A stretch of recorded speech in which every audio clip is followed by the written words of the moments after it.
Olha só, quando a gente pensa em risco num contrato, o que vem primeiro à mente? Geralmente são aquelas cláusulas super complicadas, as letrinhas miúdas, não é verdade? Mas e se o maior perigo, aquele que realmente custa caro, estivesse escondido bem na nossa frente? Em algo tão simples, mas tão simples, quanto uma data no calendário. Bom, o nosso roteiro aqui vai ser bem direto. A gente começa falando de um erro que, olha, custa trilhões. Depois, vamos entender a diferença entre os tipos de prazo, os perigos de esquecer uma data e, o mais importante, a gente vai ver um checklist prático e uma solução digital para dar um jeito na gestão de contratos. Então, para começar, vamos colocar esse problema em perspectiva. Sabe, nos contratos, os perigos que a gente vê de cara nem sempre são os que dão mais prejuízo. Na verdade, um detalhe que parece bobo pode esconder um custo, assim, gigantesco. E é isso que a gente vai ver agora. E essa frase aqui resume a ideia central. O verdadeiro rombo financeiro nos contratos, muitas vezes, não está naquelas palavras difíceis, sabe? Está na simplicidade de gerenciar o cronograma deles. E o impacto financeiro global disso é de cair o queixo. A gente está falando de 2 trilhões de dólares perdidos por ano. E a causa, em grande parte, é uma coisa que parece básica: o controle inadequado das datas dos contratos. Para a gente conseguir lidar com esse problema, primeiro a gente precisa entender os dois jeitos básicos que definem a vida de um contrato. A confusão entre eles já é, assim, o começo de um monte de dor de cabeça. E aqui fica bem claro como os contratos se estruturam no tempo. De um lado, o contrato com prazo determinado, que te dá previsibilidade. Do outro, o indeterminado, que oferece flexibilidade.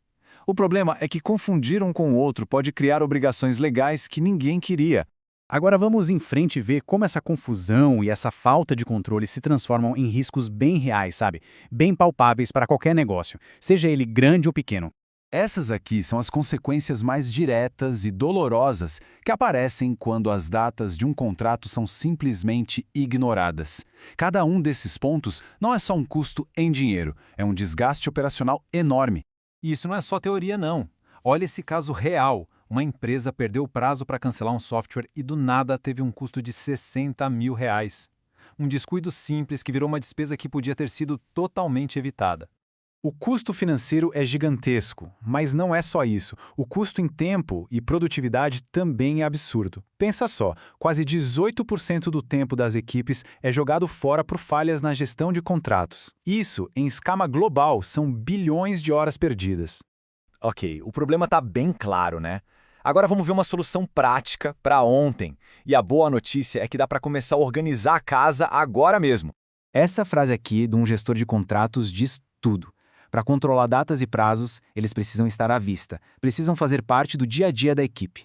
Se uma data importante não está anotada num lugar que todo mundo vê, é como se ela não existisse, até a hora que o problema bate na porta, claro. Então, tá aqui um passo a passo bem prático para começar a botar ordem na casa. Tudo começa com o básico do básico: anotar as datas e criar alertas. Mas o processo vai além, viu? É preciso olhar os contratos de vez em quando, manter um histórico centralizado e, o que é fundamental, treinar as equipes. Não se trata de uma ferramenta cara, mas de criar um processo, uma cultura de disciplina. Olha, seguir esses passos manualmente já é um ótimo começo, com certeza.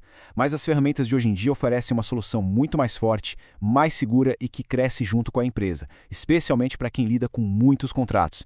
As plataformas digitais transformam esse processo de uma tarefa manual e cheia de riscos numa função que é automatizada e estratégica. O foco muda de preciso não esquecer para como posso analisar e otimizar isso.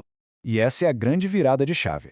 A tecnologia libera o tempo das equipes. Em vez de só correr atrás de prazos, elas podem se concentrar no que realmente agrega valor, como negociar melhor e analisar o desempenho dos contratos.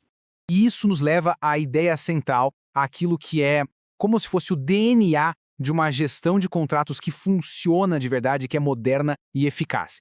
A grande lição aqui é mudar o jeito de pensar sobre a gestão de contratos. Não é só um trabalho burocrático, uma tarefa do administrativo ou do jurídico. É uma estratégia de negócios vital, que tem impacto direto no resultado financeiro da empresa. No fim das contas, dominar o cronograma de um contrato é dominar o potencial e o risco que ele carrega. E isso deixa a gente com uma pergunta final para pensar. Nas operações da empresa, o calendário está jogando no mesmo time ou está trabalhando contra os objetivos?